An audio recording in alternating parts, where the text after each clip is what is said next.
Let's pay homage to the Buddha, fully enlightened one. Namo tassa bhagavato arahato samma sambuddhassa. Namo tassa bhagavato arahato samma sambuddhassa. Namo tassa bhagavato arahato samma sambuddhassa.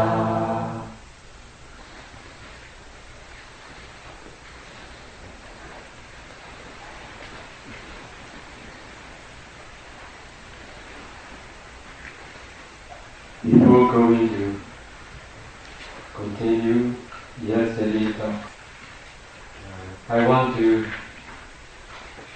read the exact example given by the Buddha to the question asked me yesterday. In the teaching of the Buddha appear how long an eon is. To be a Buddha, a Bodhisattva has to fulfill Parami for incalculable and 100,000 eons. So Buddha directly explained how long an eon is. The time Buddha was residing at Savatthi, a certain bhikkhu approached the Blessed One and asked this question, and Reversa, how long is an eon? Bhikkhu, an eon is long. It is not easy to count, and it is not easy to see. It is so many years, or so many hundreds of years, or so many thousands of years, or so many hundreds of thousands of years. Then the bhikkhu asked, is it possible to give a simile when reversa?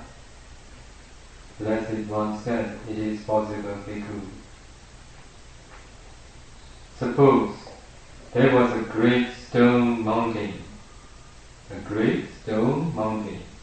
yojana long, a yojana wide, and a yojana high, without hole or crevices, one solid mass of rock. Here you all need to understand the measurement of the yojana. Nowadays, they say a yojana is equal to 8 miles. But some other variations, some they say 10 miles in this region, but most of the Thera, Mahathera, those of the bhikkhu, senior bhikkhu scholarship, they take the yojana, and 8 miles is equal to the yojana. So I will say again, a great stone mountain, 8 miles long, 8 miles wide, and 8 miles high, without hole, one solid mass of rock.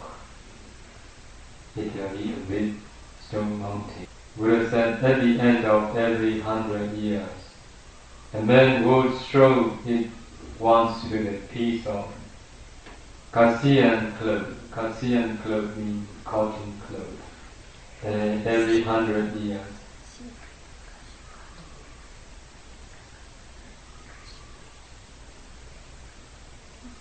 Kasian means there is a Kasi country made from, a cloth made from that country, but cotton cloth.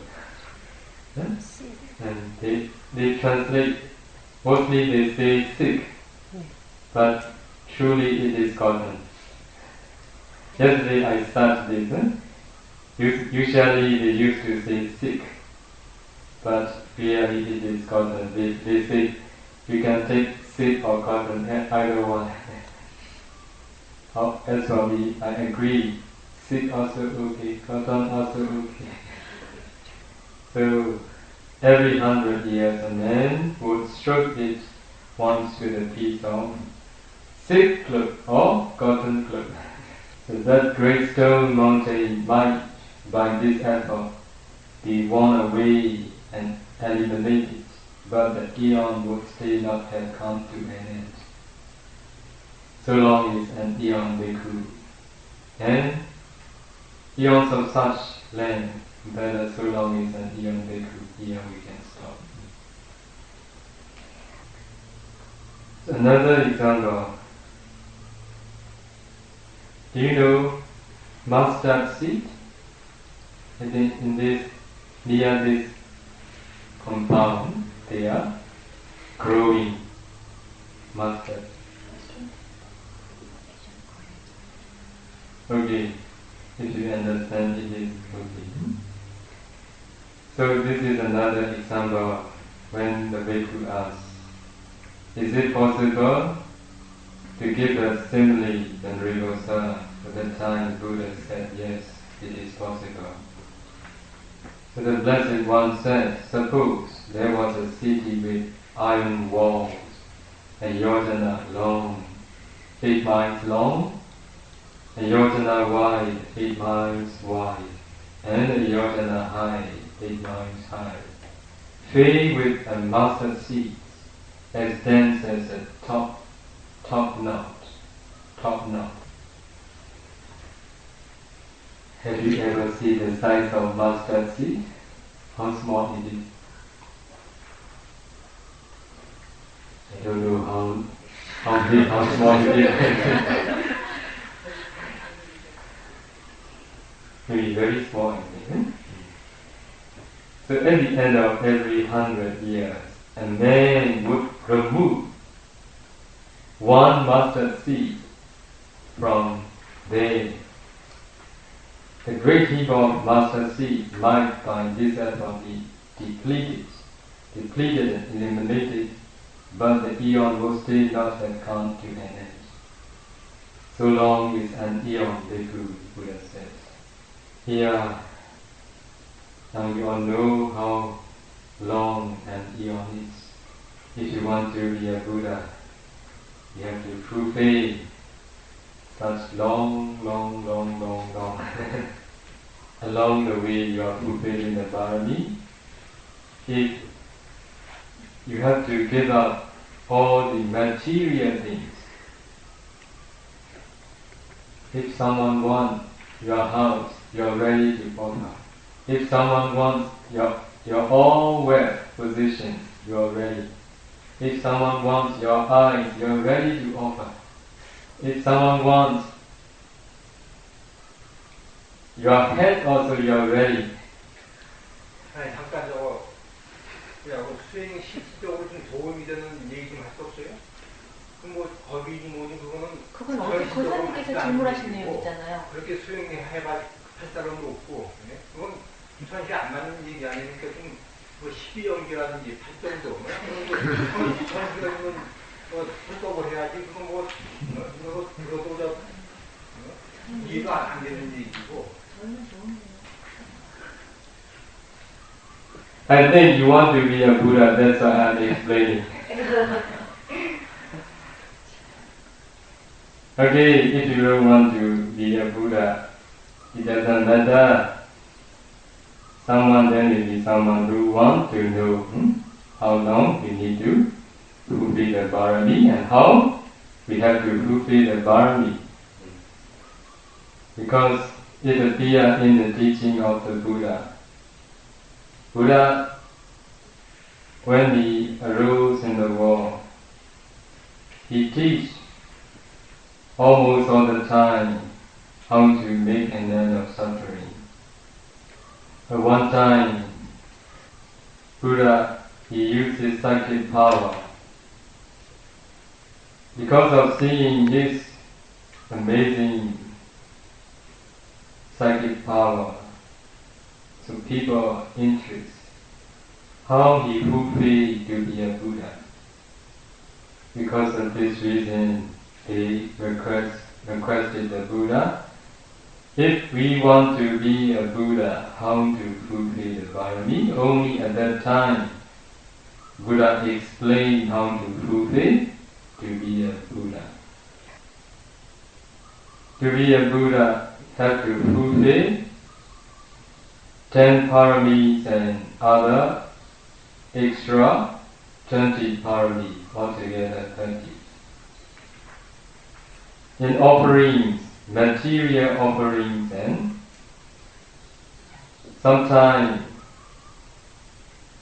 need to, if anybody needs eyes, anybody needs sons, daughters, wife, at that time also bodhisattva, they offer willingly.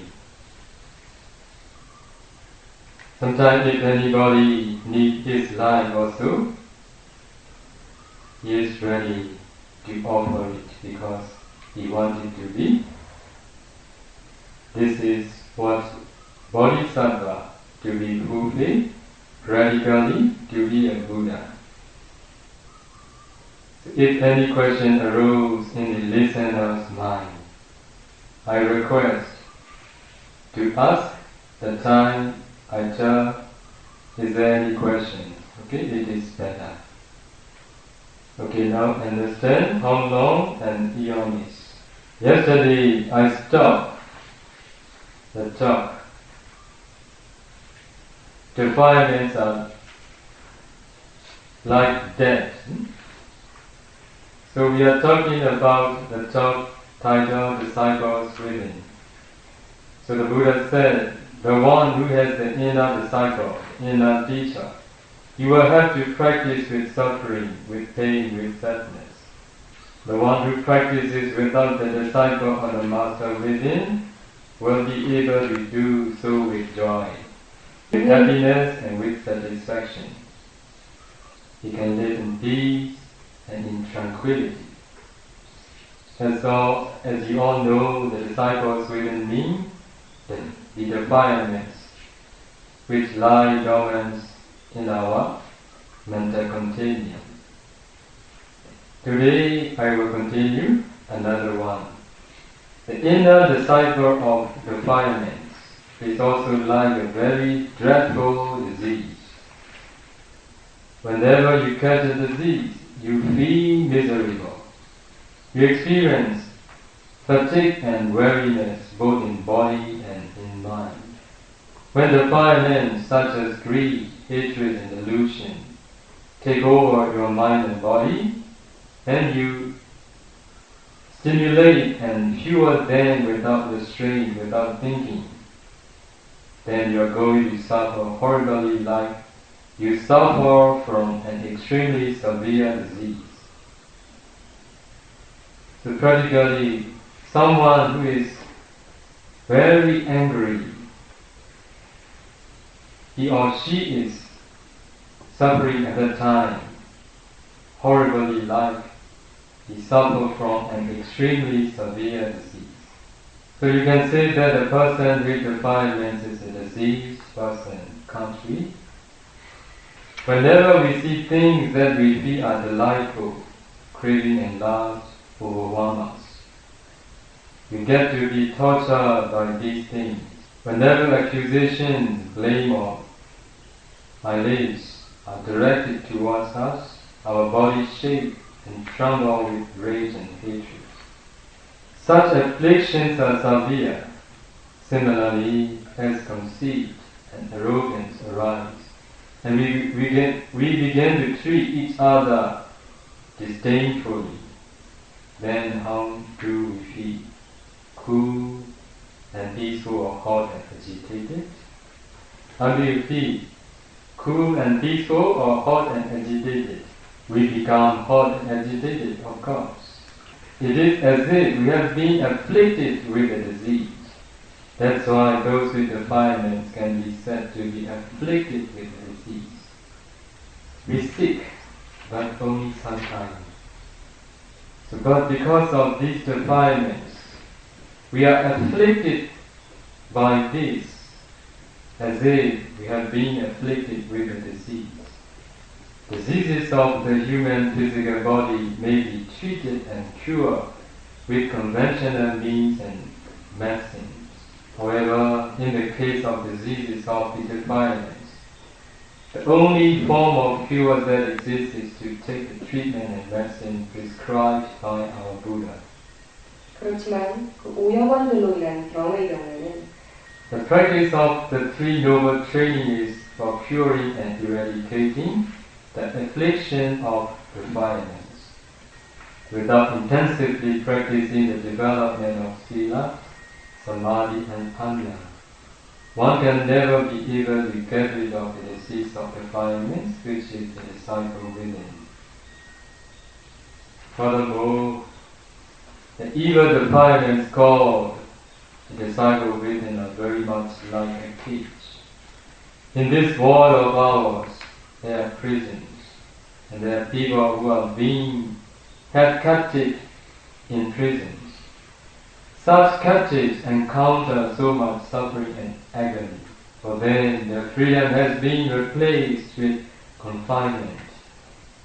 They have no control over themselves. They are being made to obey the orders of others. The chains of defilements are binding them. Drivers that are the defilements are driving them. For those who are in prison cells suffer miserably. That's why defilements are so very much like prisons. Now people say freedom. How can we establish, or how can we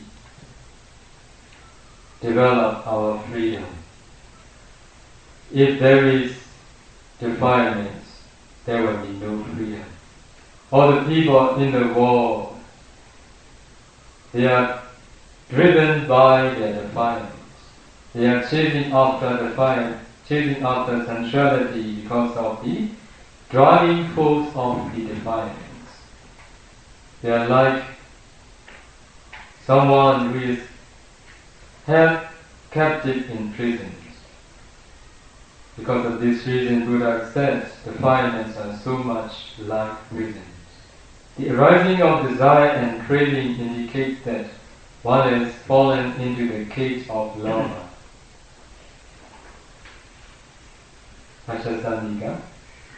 So the arising of desire and craving indicates that one has fallen into the cage of lama.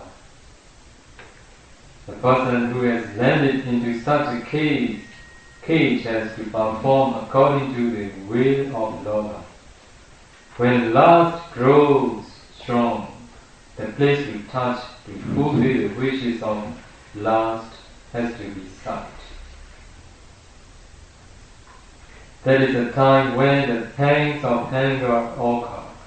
That is when one has become a real captive in the cage of lust. What will one do when the place we touch has been located? Will one take on credit and become yet indebted? Existence is so full of praise. It is so insecure. Greed and lust arise. It is falling into the prison of greed. Once one falls into this prison, one is bound to obey the prison warden's orders and to dwell accordingly. When one cannot be satisfied until one has been able to retaliate or to seek revenge, it can be said that one has been bound up in the coils of hatred. To get angry or to feel hatred is to get oneself bound and held captive. In the jailhouse of anger and hatred, there can be no freedom.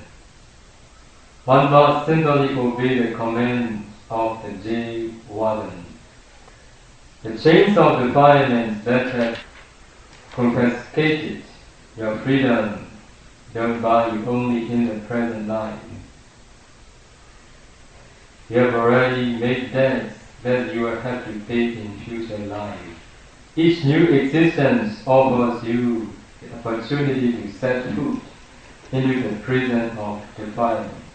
Being imprisoned in the jail of dosa is to be paying back debts as well as taking more on credit. People afflicted with the disease of defilement are those who possess the cycle within. Being afflicted with the disease of defilement can be considered as being in prison. Even convicted criminals can look forward to an eventual date of release. Someone who commits criminals can look forward to an eventual date of release. However, for the inmates of the prison of defilements, no release date can be foreseen so long as they are in possession of defilements. You see, the date of release. You see, your date of release. If you can't eradicate defilement, no more. Oh, okay. If you can't eradicate defilement yet, we don't see the date of release. The prison of defilement is a dreadfully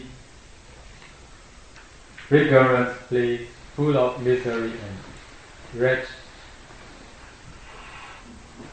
The prison of defilement is a dreadfully rigorous place full of misery and wretchedness.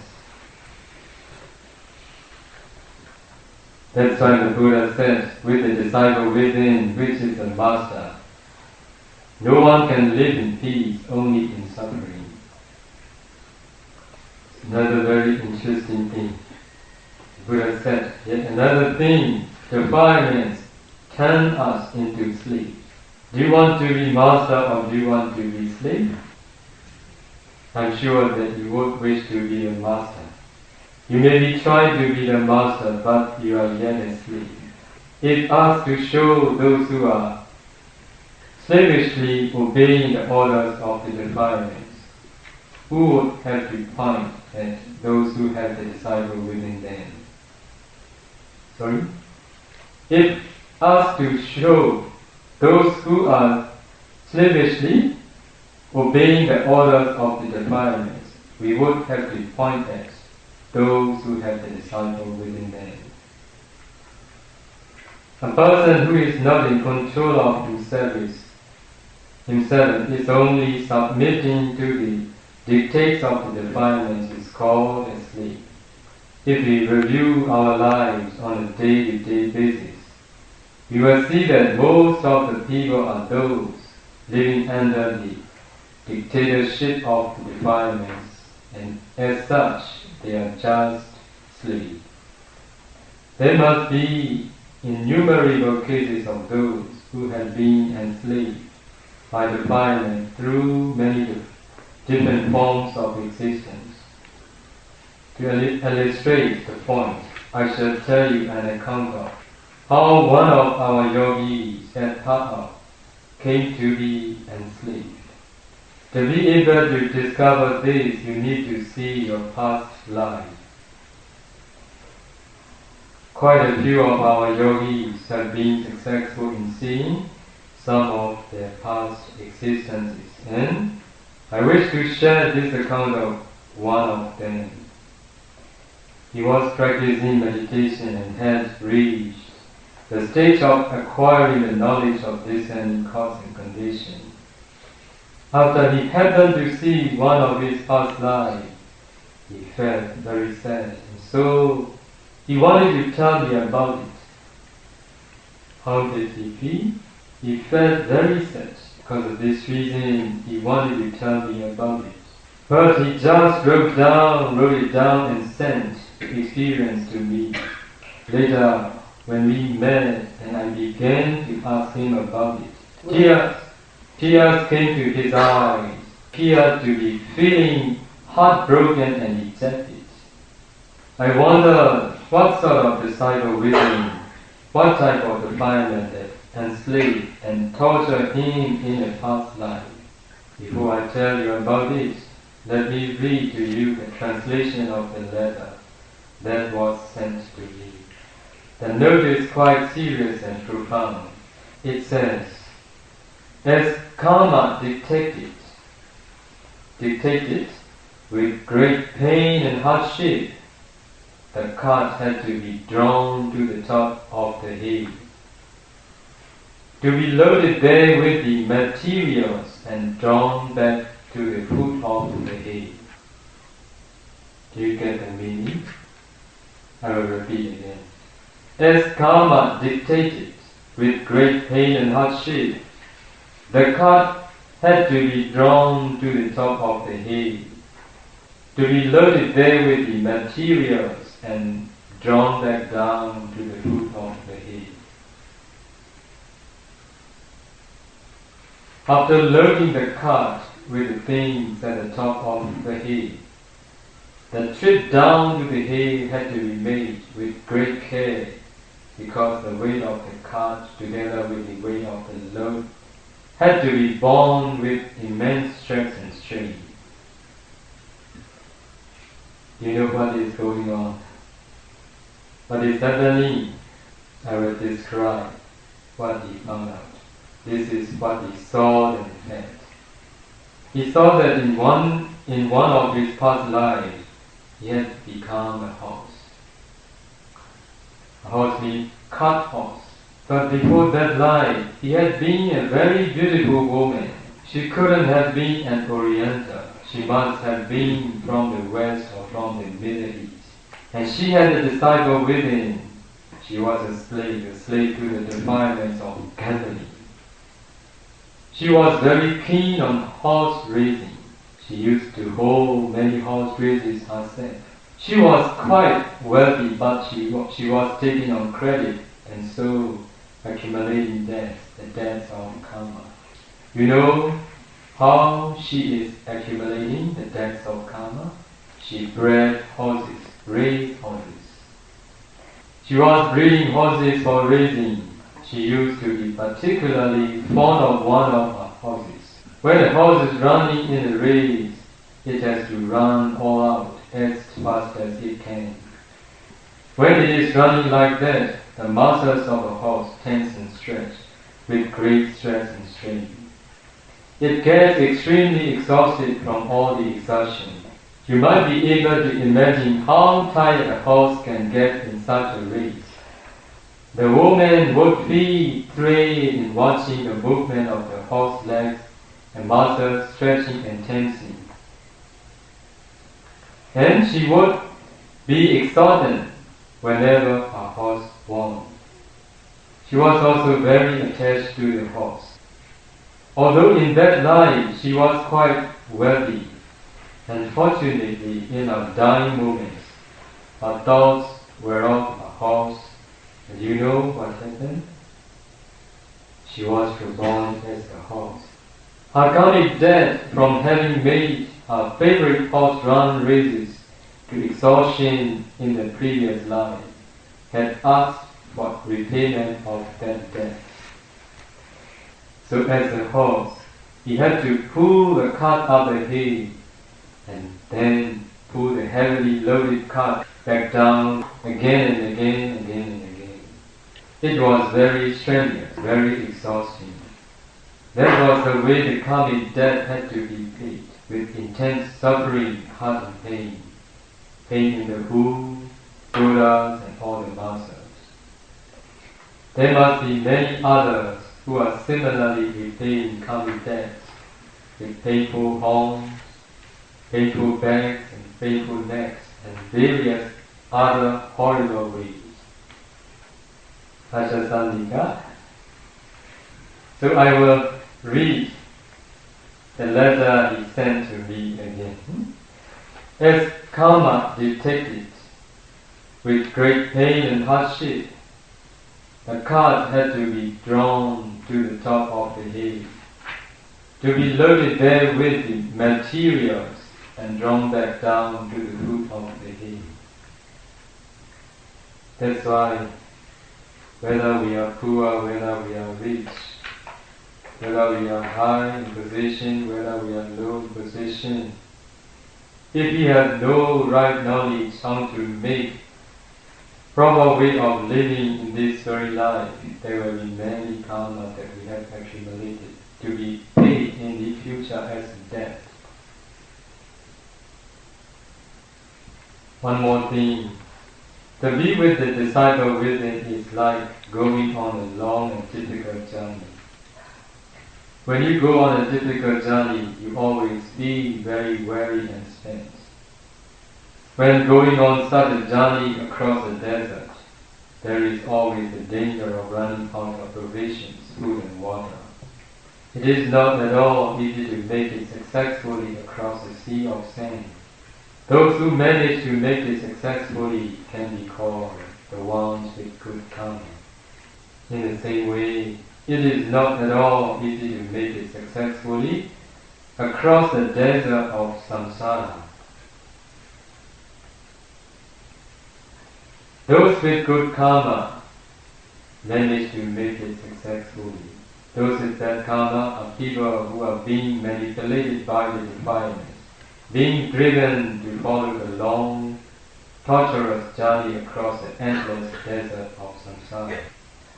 As long as you continue to possess the defilements that are greed, hatred, delusion, likes and dislikes, happiness and sadness, wealth and poverty, pleasure and pain, as long as you will not stop entertaining your senses, you will be prolonging this grueling journey in samsara.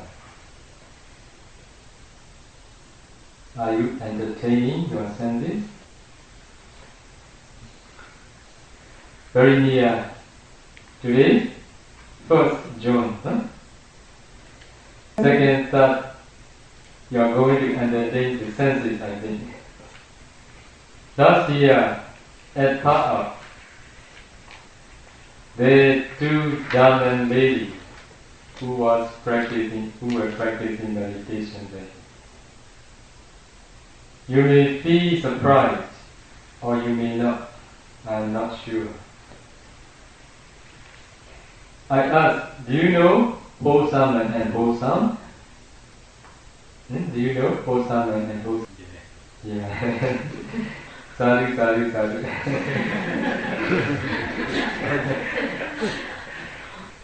And I asked her, do you like dancing? Oh, I like very much. Do you like singing? Do you like playing?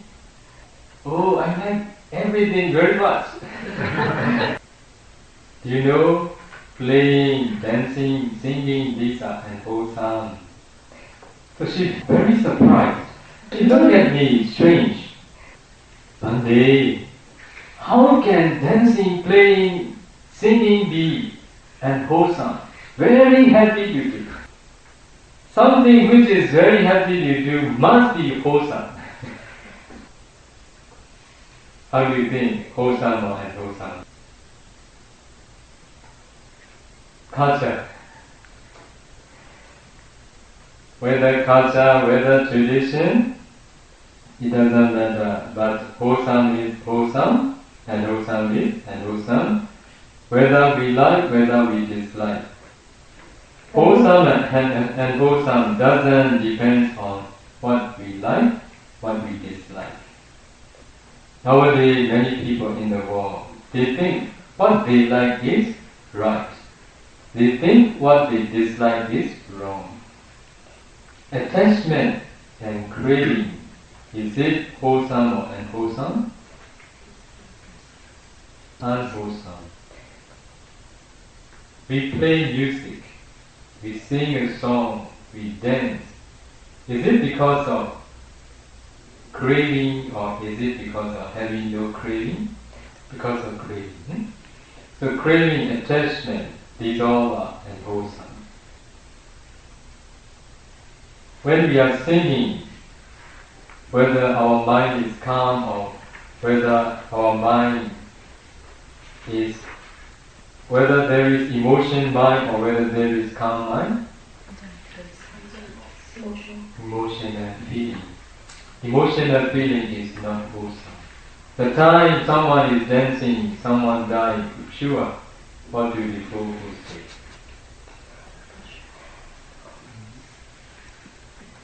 The time someone is playing music, if she or he died, sure, what do the fools say? In the teaching of the Buddha, the noble person said, crying is like, and singing is like crying. Do you understand? Singing is crying. What are you singing?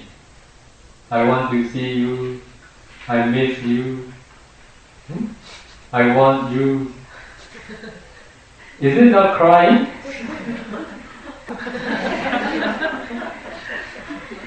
Lady, you know, you appear in my mind every day. Is it not crying? How shameful act it is. So that's why, from the noble person point of view, singing is crying. If you don't want to sing, you must try to be a noble person. So that's why we must stop entertaining our senses. So the longer you keep these defilements, the disciple and the master within, you are going to be reborn again and again, again and again, as if you had planned to remain in samsara. What happens is that when you get what you want, you feel happy, and when you don't get what you want, you feel miserable. Whatever happens, whatever we receive, we are bound to receive the exact opposite as well. So we can say that we will always be living in a world of misery and suffering. The life with the disciple within is a life being controlled by the master, which means that we need to try to live a life free of this disciple who is the master. And then, and only then, can we aim for a fully peaceful life. Do you want to have to keep on accumulating and then repaying your karmic debts over and over again? No, Bandi, but we can't diligently meditate too. Another question. Do you want to have to keep on traveling along the grueling, torturous, and seemingly endless journey through samsara? Sure, you will answer me no, Bandi. Another question. Do you want to live your future life being held captive in the prison of defilements? Consider. Do you want to be afflicted with ghastly disease contracted from the disciple within? Another question for you to consider. Do you want to be a slave of the disciple within, life after life after life, with no freedom in sight forever? If you don't, then you must make sure that you don't take anything more on credit after you finish settling the debt that you have accumulated up to now. This is the talk I have given at Pa-Auk to those who are diligently practicing to be able to pay off the debts, to be able to make an end of suffering debts. It is very helpful talk for them. If you want to pay off your debt, I say, Pa-Auk yogi, not to go back home to pay your debt. How can I say here not to go back home? Difficult. After all, haven't you all come to this monastery to be free from accumulating any more debt? This is also the question I asked to the Pa-Auk yogi. Here, if you like also, you can accept it. Well, I wish you all to be free from all these debts of karma. What we all should be really practicing is to eradicate these defilements that are like debts waiting to be repaid. Defilements that are like feathers around our ankles, defilements that are holding us in prison cells, defilements that infect us like no other disease on earth, defilements that are decided within us who has made us its slave. This disciple within us, who is the master, holding the reins, will never make our existence be full of tranquility. That's our Buddha said that possessing the disciple within, the master within, will only lead to misery and suffering. That is also why the Buddha impressed upon us that if we are concerned with our welfare and what is beneficial for ourselves, we should try not to meet either with unholy joy, the joys of life, or with the miseries of life. If there is joy, there will also be misery. If you encounter happiness, you will not be able to avoid sorrow. You can never have one without the other. Do you know why? It is because of the disciple within. That's why the Buddha said, the one who has the inner disciple, the inner teacher, he will have to practice with suffering, with pain, with sadness.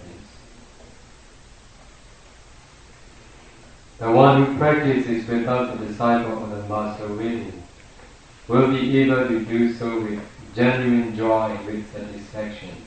He can live in peace, in tranquility. So to be able to practice without the disciple or the master within, one should intensely practice the three noble trainings, which is Sila, Samadhi, and Panya. This is the only way any of us can ever be able to pay off those karmic debts we have accumulated. That is the only way any of us can ever be cured of the disease of the defilement. That is the only way we can avoid being imprisoned in a cell called defilement. That is the only way we can be the master, not the slave of defilements. That is the only way we can safely across the sea of sin which is around the rebirth without the disciple within.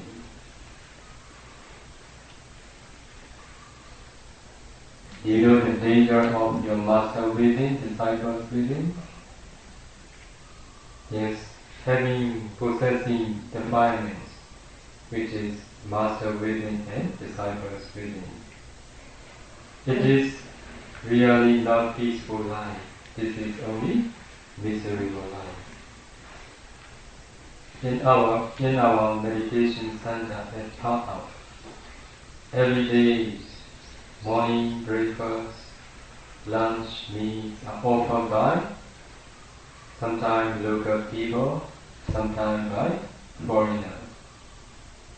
Especially when local people offer morning meals, lunch, at the time, sometimes I have to give Dhamma talk for their rejoicing.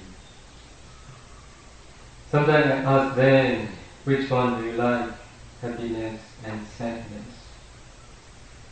So almost all the donors, they said, one day we like happiness. We are searching for happiness. Why we want happiness? Because of having disciples within. Why we don't want sadness?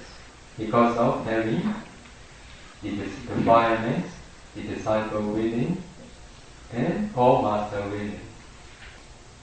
Even they want only happiness, even they expect to experience happiness, it is impossible for them to avoid experiencing sorrow. The one who wants or the one who expects happiness means the one who expect sorrow too. We can never have one without the other. Sure, if we are stay happy, one day we will be sad. We will be sad too. Today, if we feel sad, tomorrow maybe we may feel happy again.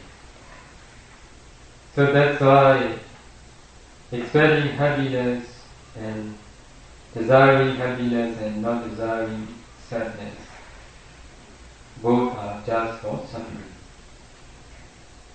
If there is no happiness and if there is no sorrow, then if someone complains, you will feel sad. If someone praise you will feel happy. If we complain the Arahant, they have no sadness. If we praise the Arahant also, they have no changes. So,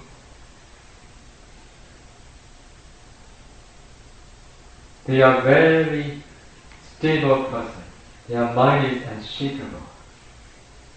Whether they see good, whether they see bad, they have no happiness, they have no sadness.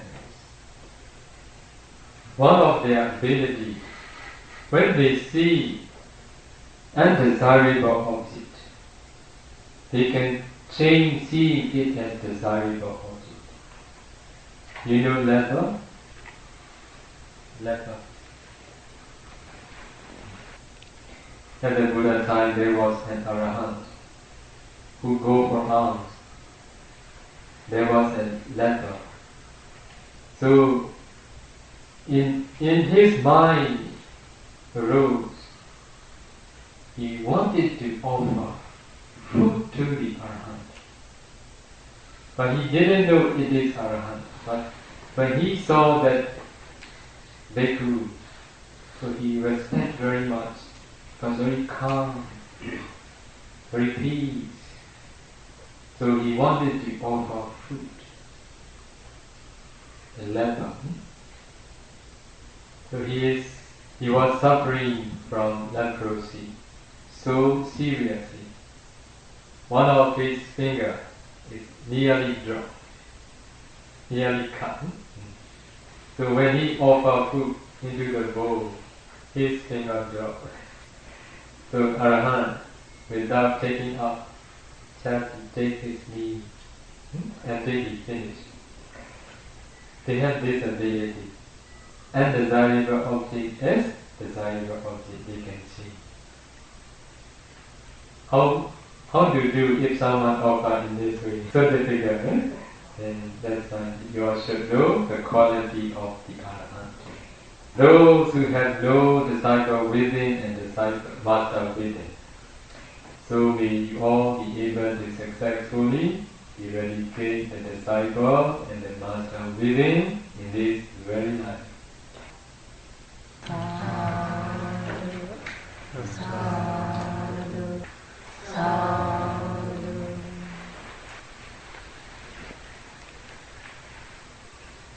Any questions?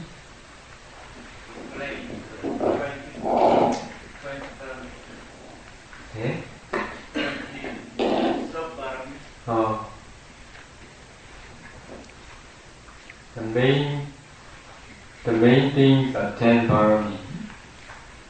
You know 10 parami? Yes, I know. Parami, Upa Parami, Paramata Parami. So all together 30. I will repeat again. Tarahashipshiyo, Parami, Upa Parami, Paramata Parami. You can write down, I will say again. Parami, Upa Parami, Paramata Parami. So the first one include 10 parami. The first parami also, there are 10 paramis in the first parami. The first category. In the first category there are 10. In the Upa parami also there are 10. In the Paramata Bharami also, they are 10. So altogether. So every Bharami, first Bharami 10. Second Upa Bharami is 10. Paramata Bharami 10. Altogether 30. Pachasandika. 여러분, 죄송합니다. Okay. So do you know what they are? What 10 paramis are?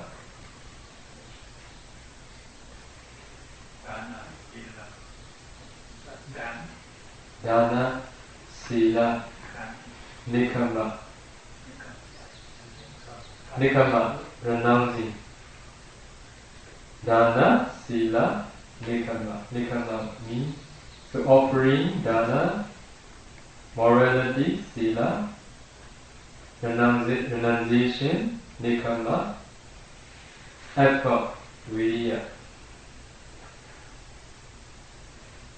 wisdom, Panya,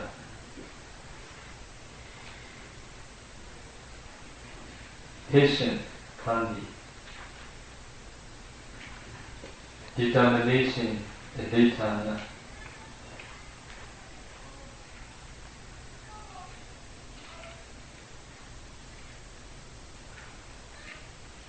and then Satya, faith, truth, Satya, Parami, and then loving kindness, Mitta. The 10th one is equanimity, Upekha. So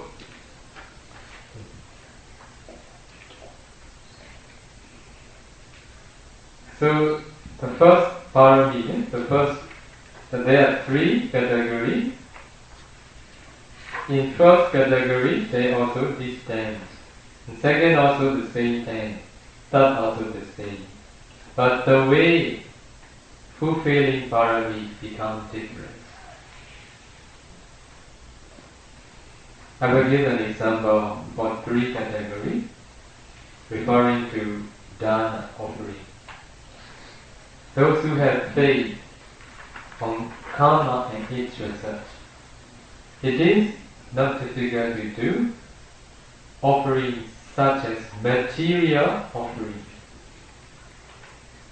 People offer food, people offer money, people offer books, people offer cars. This is just normal dana. This is the dana included in the first category. So dana of upa parami, second category. If someone needs our body parts, is it easy? Just to think it's so difficult. So only the one who will be a bodhisattva, Buddha, who is a bodhisattva, he can fulfill this parami.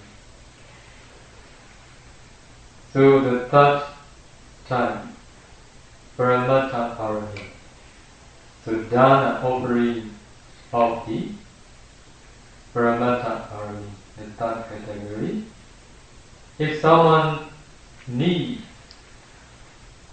his life, at that time also he's willing to give it. So in this way it becomes different for each one, dana, sila, nikama. So you can consider in the same way. I think you all get the meaning. Any other question? What is the word, Pali word for the determination? Aditana. Aditana. Aditana. Yes.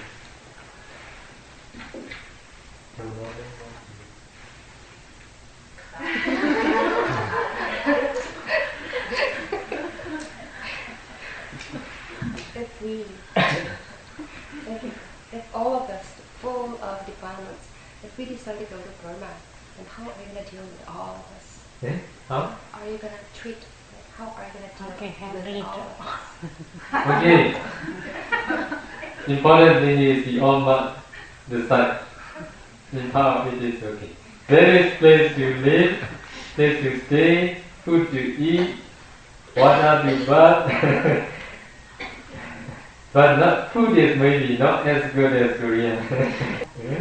And every other thing may be good, I think.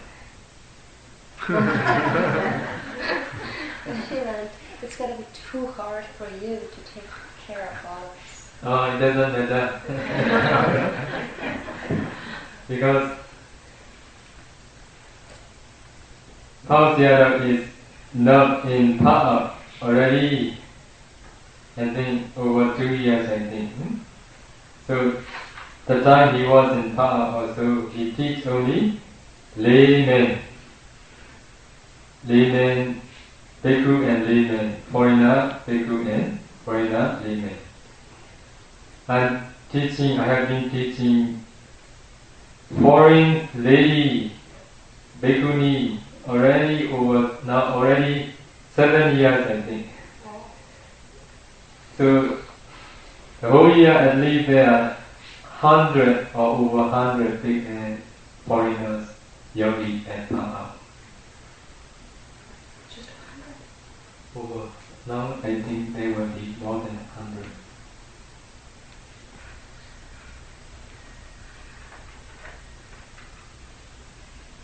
Okay, that's all for today. We will share merit. Idam me punyam asavekaya vaham hotu idam me punyam nippanasa pacayo hotu mama punyam bhagam sabba satanam bhajemi te sabbe te samai punyam bhagam yabantu